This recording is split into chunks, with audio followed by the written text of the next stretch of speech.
ilaa waa nin ku ogaa naxariisi jacayl in ubadkiisa ay haysay. markii loo sheegay waa uu soo galay gurigeedii. weli waa carmal ama garoob, caruurtiisiina way haysaa. farxad iyo jacayl baa la isku bururay. miyaa soo muslintay ayay weydiisay iyadoo ilmeynaysa. maya ee baxsad dhuumasho ah ayaan ahay buu u sheegay.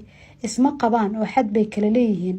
magangelyo ma isiin kartaa ayuu ka codsaday. way magangelisay laakiin waqti dheer suuragal uma ahayn inay martigeliso. waxa ay sameysay intay garaweysa ay markii dambe ismiidaamin iyo qariska tuurnimo yaab leh sameysay. salaadii subax ayay masjidka rasuulka calayhi salaatu wasalaam isku sii daysay Zaynab.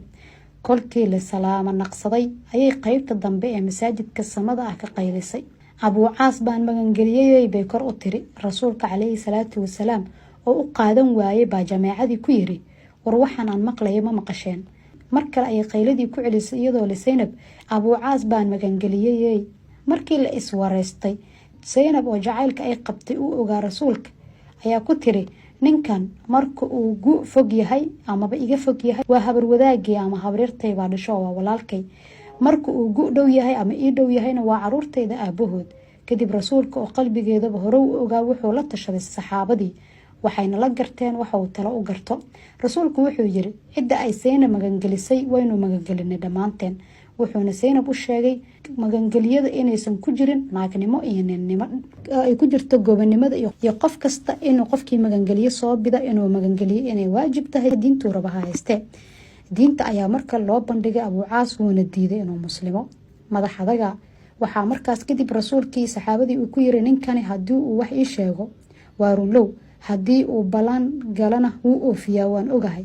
halkaas waxaa la iskula gartay in qoladii safarka soo dhacday inay xoolihii oo aan waxba ka maqnayn ay u celiyaan ninkan.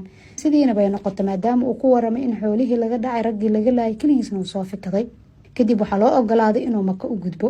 Qurayshtii Maka oo isaga iyo safarkiiba ka qoostay baa mar qura waxay arkeen Abu Caas iyo xoolahoodii oo aan dirham ka maqnayn. markaas buu mushrikiintii yeeray Abu Caas una sheegay inuu muslimayo hadda wixii ka dambeeyo. sababta uu Madiina ugu muslimi waayena markii ay naftiisa halista ku jirtay waxa uu ku macneeyay inuu ka baqay in la yiraahdo baqdin ama xoolo jacayl ama naag jacayl ama ilmo jacayl buu u muslimay. mid kale waxaan rabay inaan idinka xoolihiina farteedin ka soo saaro qiimaha muslimiinta aan idin dareensiiyo. Madiina ayuu markiiba ku soo noqday rasuulka ayuu hortiisa ku ashahatay. sidaas buuna mar labaad ku helay jacaylkiisii ay 6 sanadood kala maqnaayeen oo isku samreeyeen Zaynab iyo caruurtiisa. sanado kadib ayay Zaynab gabadhii rasuulka sallallahu alayhi wasallam dhimatay.